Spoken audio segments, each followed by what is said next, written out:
You ready? Yeah. Yeah? Probably as ready as I'll ever be. Yo. Writing lyrics on a daily, trying to reach the sun but it's rainy. As I fight on the track like the Navy, got them glasses on looking shady. I shot on the rhythm, I can kill him. As I murder the beat like a villain. Yeah, everyone know that I'm winning. Try dive to my level, you ain't swimming. I got the French in me like Montana. Getting kinda hot in here like Savannah. Trying to put tool to me like a spanner. See me getting K-car cause I got the manner.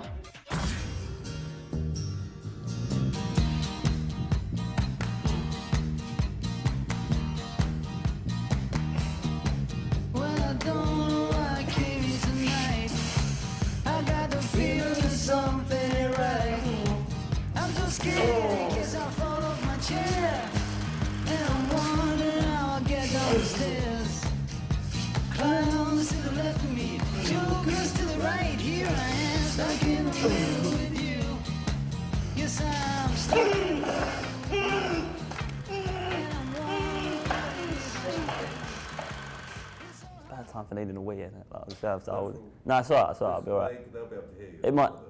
No, it's cool. I'll be able to. It might jiggle a bit. It might end up a bit more exciting. Film noir is often cited as being the very first dark film genre, as it created a charm of its own by shying away from the bright glitzy glam of Hollywood that dominated the American film industry. The German expressionist cinema gave film noir its dark themes of visual styles and moods that reflected the depression following the war. It was an era of filmmaking that spanned across the 40s and 50s, creating notorious atmospheres of crime syndicates in the dingier areas of America's famous cities. Well, for the film noir VT, there's a lot of focus on obviously black and white and shadowing and stuff like that. So I was chosen as the lighting technician for that, and that's one of the genres where lighting is really important. The most common theme for film noir stories is that some crimes have occurred and our hero, a private investigator or detective of some form, has to fight against the odds to solve his case. We made everyone wear contrasting colours like black or really pale like colours like pink or white, and then yeah, just turn the lights on. So now our hero has not only got to deal with his liver cirrhosis causing alcoholism, coming up with wisecracks that relate crime to some sort of diner-based food analogy, and being as loud about his sexist views as possible, but he also has to deal with the more than slight risk of being stabbed in the back by the very person he's trying to save. So you did that? Is this what you did? Yeah, basically. Well, you slid the thingy. How do you move it? I need you to select it first.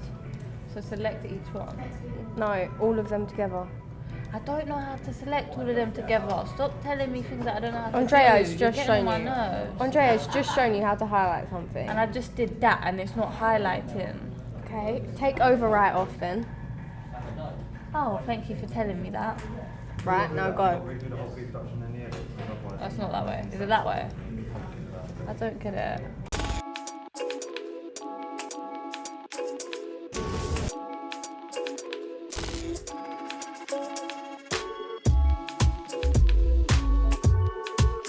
My nationality allows me to be free. Democracy gives people a voice. Religion or science is neither good or bad, it's the individuals who practice it.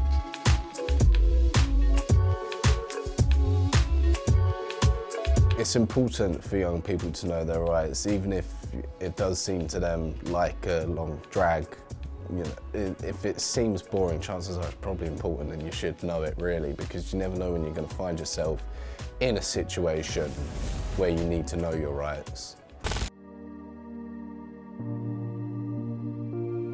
Who am I? Is there a plausible answer? For one day I am the darkness and the next I am the light. Thinking and perceiving, analysing and criticising. Who I was, I am not now. And who I am now is not who I am yet to be. Despite my definitively different attributes, they make me myself. I wish you realised you are the most powerful curator, and nothing is ever limited. The real question behind all this is, who are you not to be. So that video was sort of like a compilation of my own thoughts. Like I'd been having a lot of thoughts about where my identity stood as a person, and I just wanted to put something together that kind of reflected how I was thinking at that moment in time. And sort of in your teenage years you go through a journey of sort of trying to understand who you are and where you stand in society. So I think that was kind of the foundations of that video. The dance show always starts the same way. We went down to watch the rehearsals, so we got an idea of what we wanted to film, where to position the cameras, and got everything sorted out, checked everything worked perfectly fine.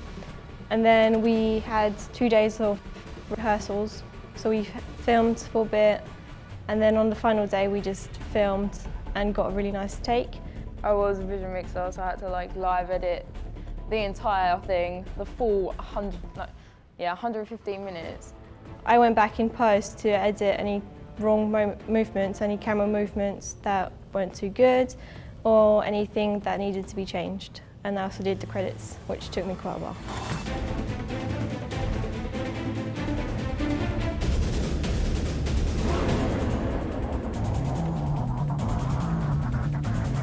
But it's quite challenging in the sense that like you got to know the beats of the songs and stuff. So you got to make sure you get it on the right beat. You got to make sure you change to the correct camera at the correct time. Because you could think a couple times I cut to a camera and there was like no one there, and you're kind of like, change that.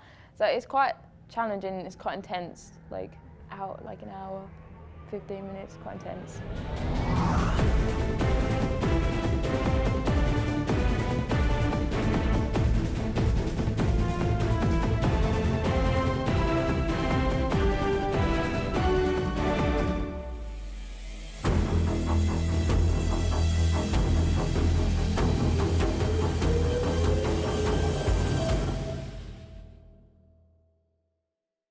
It was interesting because it was a new experience, because I've never directed a live show before, so that was the first.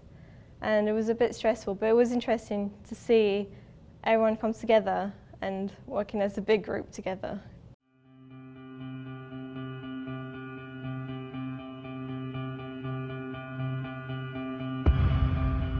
My name's John Durant. My company is johnduranttraining.com. We specialise in personal training and boxing, kickboxing training.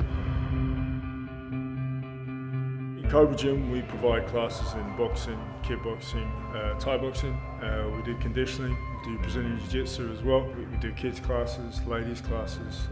So we run the timetable 7 days a week. When we first turned up at Cobra Gym, it was quite underwhelming because the gym was quite small.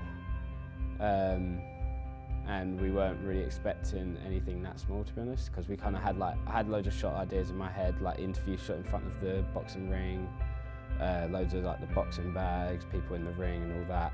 Basically quite a ring-based video. But then when we got there, there was no ring, it was quite small, we had no time, no place to do interviews except from their little office. So we kind of, me and Calvin just went for it and just done what we could do, and we done like 3 interviews in the first shoot in one room.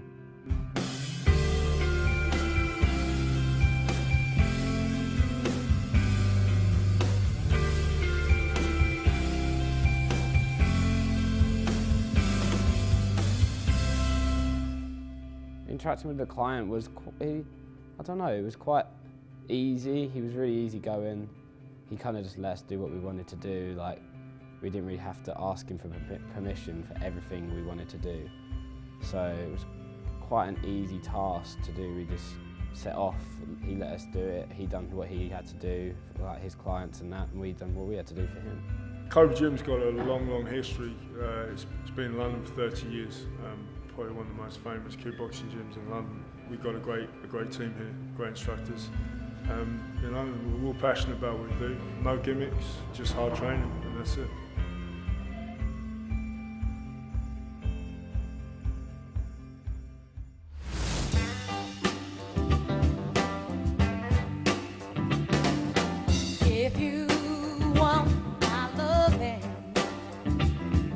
That pitching went terribly because I had it I kind of forgot about it. I kind of forgot that we had the pitching thing, and I didn't realise up until about a couple of hours before before it got to go that you couldn't take your notes in.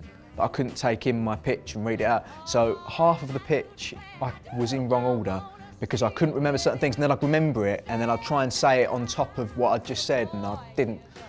It was just all over the place. But yeah, half of the elements I said in my script I didn't use in the final thing. I think that the final script was a lot simpler but more complex in a way. Like not as much happened, but the way I wrote it was kind of more. I'm trying to avoid using the word cleverer to try to sound bigoted, but like I put things in different order, and it's risky when it's a short film because you haven't got a lot of time to kind of make it that complex. But I pulled it off in the end.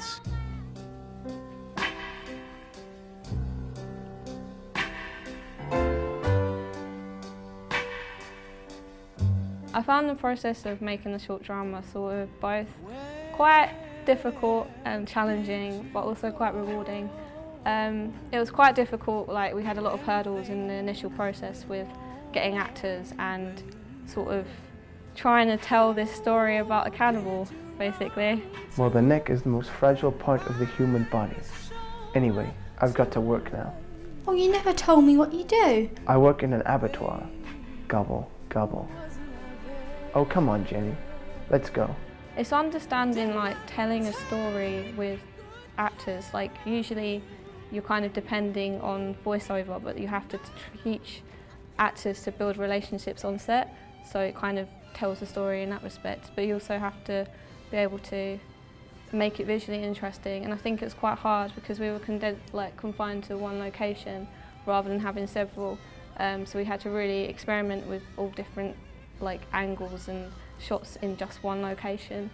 So I think that was kind of the challenge, and sort of changing the period of time. So 1 minute we were filming and it was like day, and then trying to make it look convincing at night, even though it was still the middle of the day when we were filming it. So you started playing with time as well. Who did you run to? Find a shoulder to lay your head. There's only one way to get rid of the body. Gobble, gobble. I'm very uncertain about everything. I can't make a decision, and it's the same for this course. Initially I wanted to come here for a year, and then by then I was like, oh okay, then I'll be able to think of something I want to do. But nah. It's not, I'm still uncertain. I have no idea what I'm gonna do once this course is over, and I don't really want to think about it, to be honest. But I'll have to. Don't you let her touch the track. My college ID hasn't worked for a solid 2 years. Essentially, I had it for a month. It was working perfectly fine. Then it had a glitch. I tried replacing it solid 3 times. Didn't work. I just gave up. So for the next year and a half, instead of complaining every week and a half, I essentially just asked for other people's IDs, and however, on the days where they're not in or I can't find anyone, I have 2 options. I either wait at the gate until someone just happens to go through, which is my solid option 90% of the time. However, there have been a solid 3 to 5 cases where I have to climb over it. And I've actually got a scar on my ribcage because of it. There was actually a meeting 3 weeks ago, wasn't there, about terrorists and not letting people into the college. I think that was specifically about me. It must be, because literally I'm the only one who does it. But I'm a terrorist, isn't me? Why don't you let her drive the train now?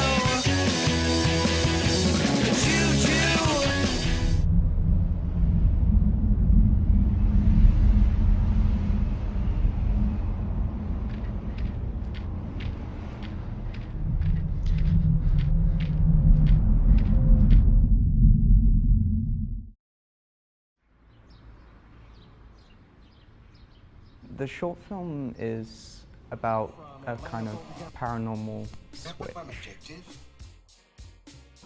which a teenager comes across on just coming home from work. When he presses it, he discovers it has like a perverse effect on the world around him.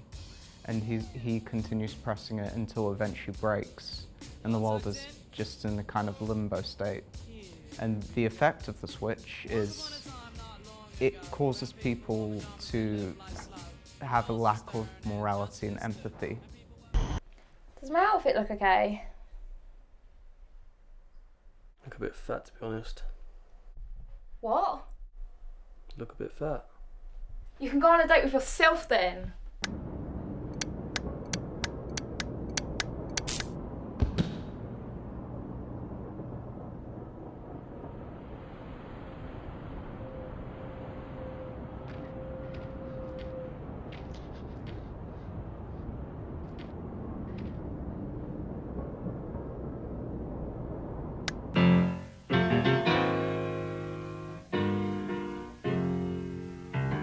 What I'm thinking about when I'm cutting something together is it interesting to the person who would watch it, or if it's interesting to me if I watch it? Because I'll put it together, even if it's a rough cut, and then I'll watch it myself and think to myself, is it actually boring to watch? Because if it's boring to watch, that would cause me to be stressed, because then I'm like, for God's sake, what have I done here? This makes no sense. Why did I even bother putting that there? And then I'll cut it out, and then I realise to myself, oh, that's why it's there, because without it, it makes even less sense. Too much time. You know you got what I want you. Come on, you're about to blow my mind. Can you dig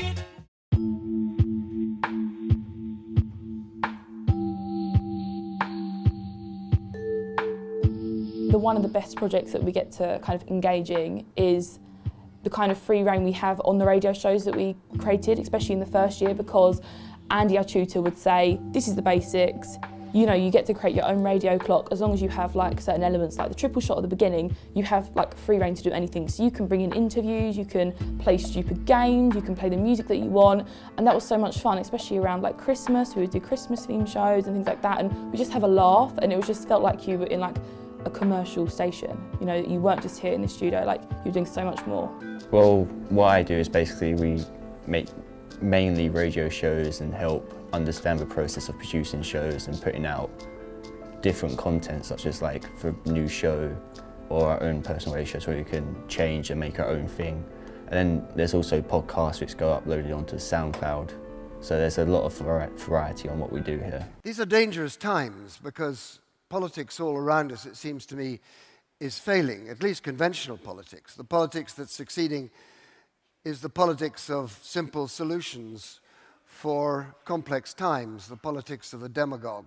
We had how we use democracy in first world countries for our first project, and in that one we went on to TED Talk, which is essentially YouTube for things like politics and global matters and such, and we'd find audio files from there, we'd drag them off, and then we'd put them in so it'd sound like the celebrities on that show were answering our own questions. So in a way it'd sound like we had them in the studio and we were talking to them personally. And we would use that to tell the story through how we feel as though democracy may not be used to its full potential in this country. The people that tell us that change is impossible are the people that benefit from it staying the same. Oh, how convenient for you that this system that exploits us and places you on a plinth of privilege is the only possible one. Aren't we lucky you happened upon it? Radio documentary that we had to create, we was kind of given a little brief, meaning that there was a certain amount of subjects that they wanted us to try and talk to, and the demographic was always aged at our age, to say as such, so like young teenagers. And from that we kind of went off and we had a few weeks to explore archive footage, interviews, sound effects, music, everything like that. Well, the radio documentary comes down to basically using audio files to talk about a specific subject or interest to us personally, and it also consists of our own knowledge as well as using archive footage we'd find online or from other people. Within that time we had to create an informative piece of work which really would help somebody in need. So for example, myself and Caitlin decided to go off and do one about underage drinking because we thought that was, quite a big problem. So from that we used things like YouTube and the BBC and loads of things like that to find this old archive programme, and it explained, just people's stories about they went out drinking, they were stupid and that they shouldn't have made these big mistakes. So we used things like that. 5.3 million young people have 5 or more drinks on the same occasion at least once within the past year. Young people drink less often than adults, but when they do drink, they drink more. We asked a group of people what they thought about underage drinking and how much of a problem they believe it to be. We also spent, oh my God, so many days going down to Derwent Valley Hospital, down to Gravesend Hospital, everywhere, just to try and get an interview with somebody, like a professional, who would explain why underage drinking is a problem. My name's Alan, and when I was 14 I had a really bad experience due to alcohol. And one of my friends went off and he came back saying, I've got someone who can get saved for us, shall we get something to drink? I probably finished off the vodka and had a few beers. I started to hear a group of men. Eventually they came over, we started squaring up to each other, and then it looked like one of them was gonna swing for me, so I swung for him. He just blocked it, picked me up by the throat and threw me against the bus stop. So before I start the main edit, I'd make sure that I have all my footage that I need. So I would write a timeline, and I'd make sure that I've got the right music that I want, that's fine, I've got all my archive footage. We then went into Andrea's and we edited them on Adobe Audition. Just in the multi-track kind of way of things, and I think that took us maybe good 2 long sessions just to really get things down and make sure all the levels were correct. Office of National Statistics report that comes out every 2 years, and they do a survey of young people under 16s in schools, and what it shows is that really the rate of under 16s who report having drunk, say within the past week, has more or less halved in the past 10 years. I've really come to enjoy editing the process, just using Adobe Audition, cutting down audio files and putting them together and rearranging them in a way to make something completely different from the way it was recorded, and being able to give it new life in a way. And also being able to put in new sound effects and new songs and completely transform it. The weather in Dartford is currently 19 degrees, lows of 12. It's still looking really, really dry and sunny, and there's no chances of rain. George with the 11 o'clock news coming up next. Harry Elvin is a character. Let's say this, him and Mike are legit best friends. I feel like Mike is going to always have to be in Harry's life, because legit every lesson we have, Mike is like, oh Harry, you are going to grow up one day with a flash car and you're going to get yourself a wife who's going to cook for you like this business. And Harry loves it, and everybody in the class knows that Harry loves it, so at points in the lesson we just have to let Harry and Mike have this bonding session like father and son. You right, Mike? Fine. All right. If John Lennon was to walk through this door right now, what would you say to him? I'd say you're one of the greatest human beings that's ever walked this planet. Is that it? I'd say a lot more. I'd most probably pass out with the sheer joy of it. Really? Yeah. If he could sing any song to you, what would it be? What song would it be? Oh, one that he's already recorded, my favourite, has always been Strawberry Fields. Do you like, I think it's called Imagine. Imagine's lovely, and it's a beautiful song, but Strawberry Fields is the one that did it for me. Was Chameleon a success? You've been Googling, yes? No, I may have browsed your Wikipedia page once. It was a success by Was its it? own terms, yes. Would you like to tell us what year? Oh no, what year was it? I don't know. It was most probably 87 or something, yeah. Right, another thing you said in class was parents do have a favourite child. Oh dear, yeah. So who's your favourite child? You're asking me questions I could never answer, never We put all, on record. we've all in our class, we've all know who it is. I don't have a favourite child. You talk about the American one so much more, no, he's not American, but you talk about the one who lives in America I'm getting far very much more. nervous. Well, I may do, but it doesn't mean he's the favourite. But if he's not your favourite, then why would you talk about him much more than your Because other... I'm obviously trying to illustrate some points. You're prouder of him than you are of your other children? Definitely not. No way. I'm proud of all my children. What is the meaning of life? Well, no one knows the question. No, what is the meaning of life for you?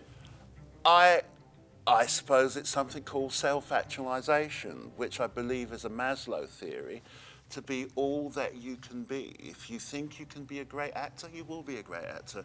If you think you can be a great writer, you can be a great writer. If you think you can be a great concert pianist, you can be a great concert pianist. But the trouble is, to become fully self-actualized, all you can be, there's usually a lot of hurdles in the way. It's not just given to you. Do you think we live in a sexualized society? I do think that, yes. Why is that? I think nearly everything is a reference to sex. Computer games, animations that are meant for children. I don't even think it's a bad thing, and I don't think we can see it anymore, but I do think it's quite a highly sexualised society. What are the best dating techniques out there? Well, it's a long time since I've been on the dating scene, so I don't really know. But if you was, say, you were single, and you was going out tonight, what techniques would you use? I think empathy is a good one. Empathy. You listen to what someone says, and then sometimes you come up with maybe little tricks to help those conversations along. I think you're trying to make me retell a story I told in the first year, which was a guy was trying to chat up a woman. He said he wasn't doing very well, so I said, what you need to do is just curl your lip at the side, yeah, as you're talking to her, and she won't know you're doing it, but it will give you more of a mysterious image to you. So is that your dating technique? You've come across mysterious? Some people like it, not everyone. It works for him, by the way. It did actually work for him. Did it work for you? I've never used it. Yeah.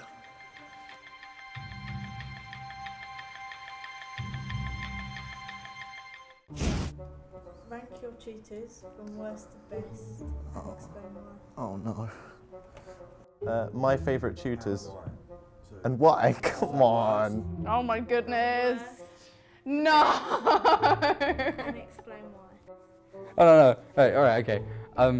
No, if I'd say my favourite tutor was, it's probably Ollie, because she's just like really down to earth and big sisterly. You won't offend, it's fine. Okay, I'm sorry, Mike. I mean, I love you and everything, but I've got to go with like Ollie and Deb is better than you because, you know, women stick together and all that. And obviously Ollie's the best. Why? Oh, I knew that was gonna come because she has an awesome tattoo on her wrist. I'm just gonna say it anyway. From top to bottom, you Ollie, and then Mike, then Deb. And the reason for that being is I think you're probably the best because I can relate to you as you're around my age and you're not as no as 19. She's not that old, is she? Which is good, right? That's a good thing. Yeah, okay, good. Yeah, okay. What do you think I'm? Oh my! I hate you, Tim, so much.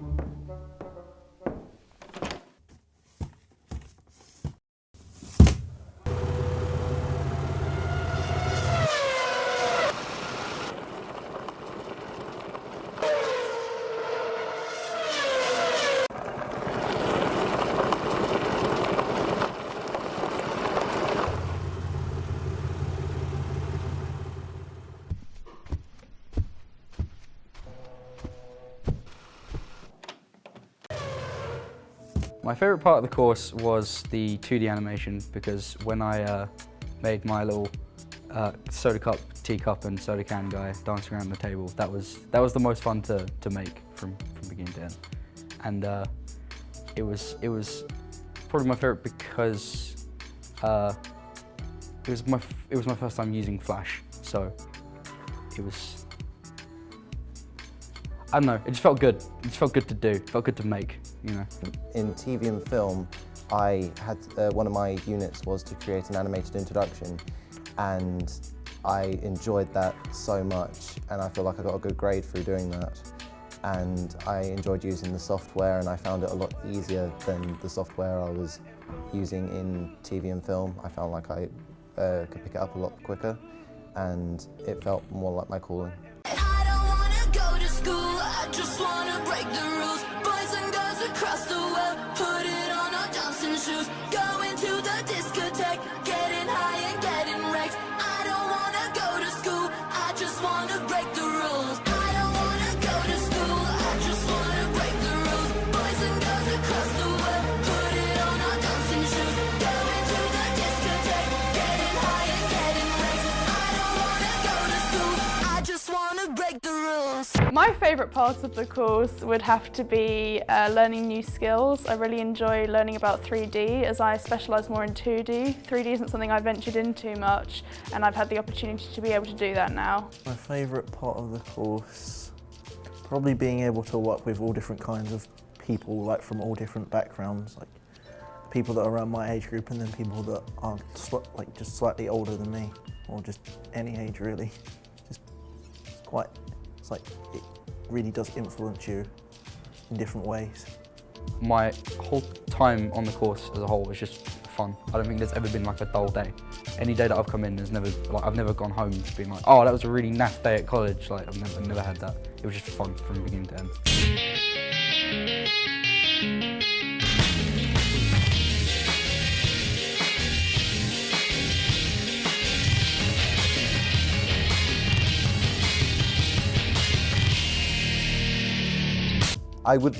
What I'd like to tell my classmates, I'd love to thank them for accepting me into their different friends groups.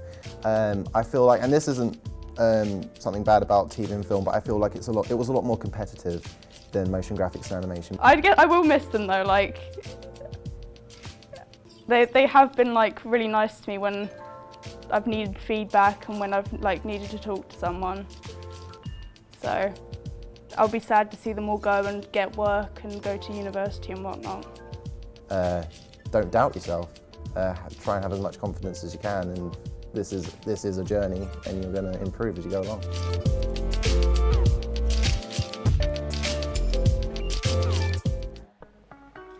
I'm not really nervous, I'm just more excited. Yes. Just let him say his line and then walk in. You done now? Yeah. Can I continue? I'm more excited than nervous. Yeah, all that. Anyway, so, hi. How are you? Hello. I'm good. Yeah, good. Well, got a couple of questions for you, mate. Yeah. Do you reckon that, you know, there's other qualities to you than just an arrogant jerk? I am narcissistic, good-looking, charming, pleasant gentleman to be around. And I don't think people see the good qualities of me. I think most people just turn to the bad and assume that I mean, I can't say, it's just a lie. I mean, I'm a good person with a heart of gold. But I think whoever's watching is supposed to buy that.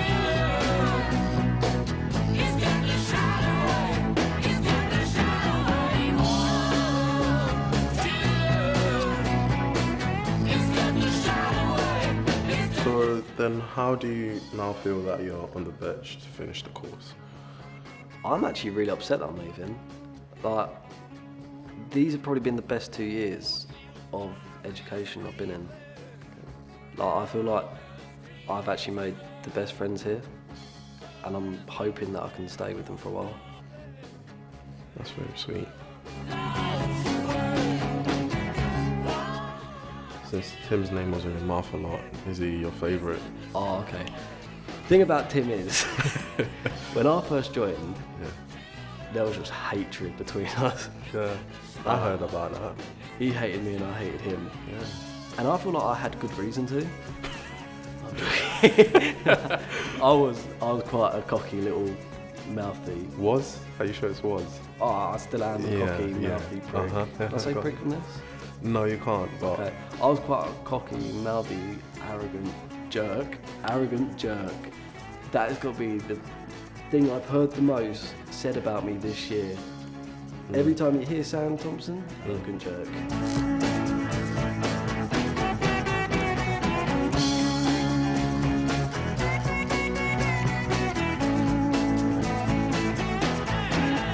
I mean, even though I said I don't do a lot of work, I still do some to an extent. Okay. And I started to realise that, like, not all teachers and tutors are pricks. Like, some of them are actually alright to get along with. You just have to respect them first, maybe. So what, is Tim still the P word? No, Tim's alright now. Oh, okay. I started to realise that he actually has an okay taste in music. He's not actually 40.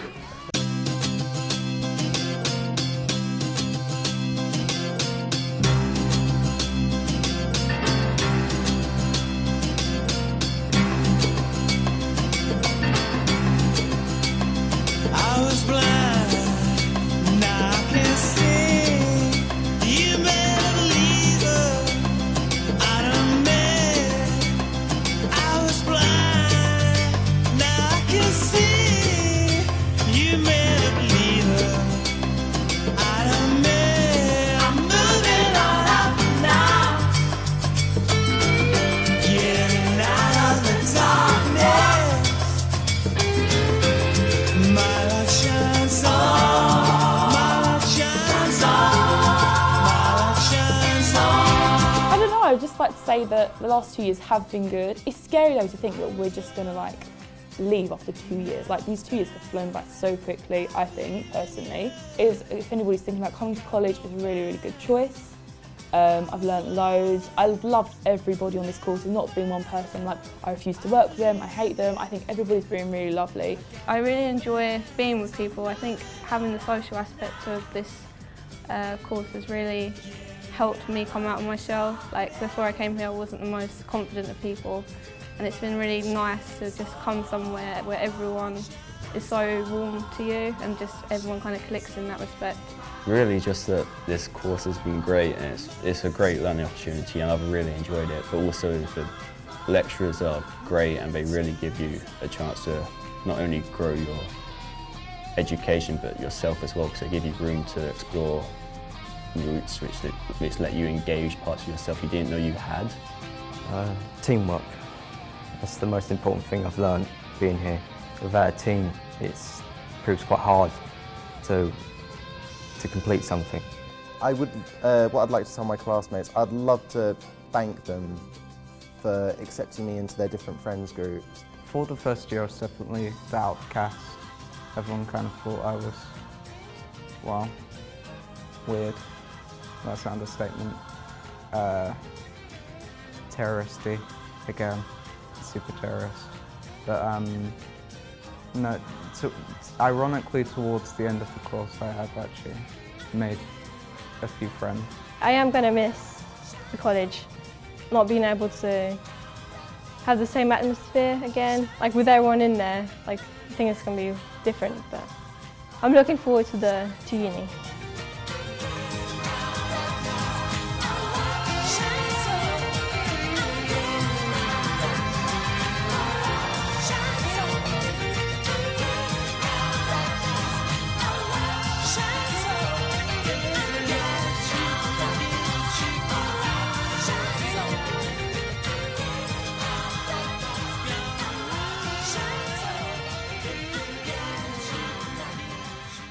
Okay, Neil does swear, so I'll bleep.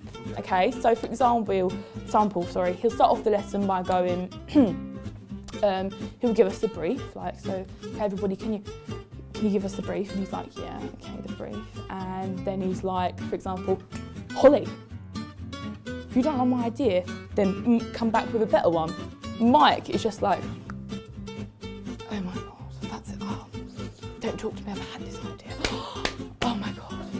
Right, Holly, come here. Right, the idea is, oh my God, the other idea. Okay, you need to change the name of this. You need that because, oh my God, I'm just a genius. And I told my oh.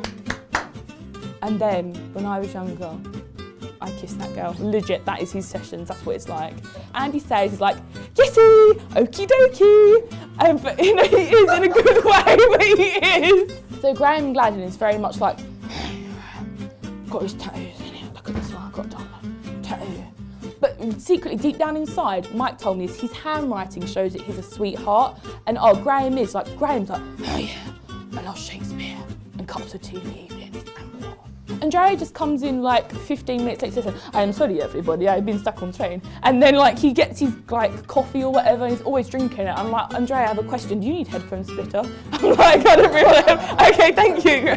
And then he'll teach me how to do the work, which is good, and then he'll mumble. Oh, he has this music on in the background as well. I don't know what it is. You're trying to edit, and all you can hear is like dun dun dun dun dun dun dun dun dun, and all this music. And you're like, I'm trying to edit, and he's running around like still like chatting to these guys like I don't know. And that's Andrea. Lovely person though.